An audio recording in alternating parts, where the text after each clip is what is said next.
პაკისტანში ირანის საელჩო ადასტურებს, რომ ირანის დელეგაცია ადგილზე დღეს გაემგზავრება. პაკისტანში ირანის ელჩმა რეზა ამირ მოგადამი თქვა, რომ მოლაპარაკებები ირანის 10 პუნქტიანი გეგმის გარშემო წარიმართება.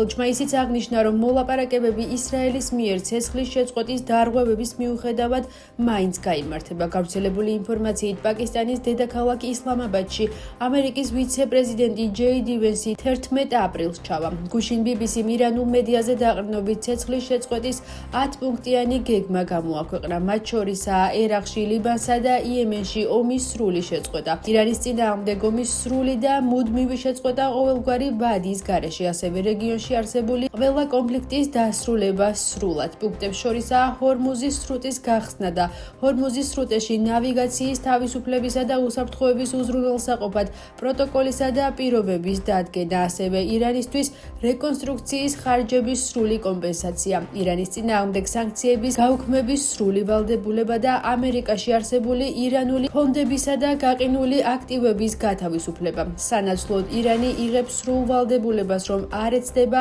ბირთვული იარაღის ფლობას.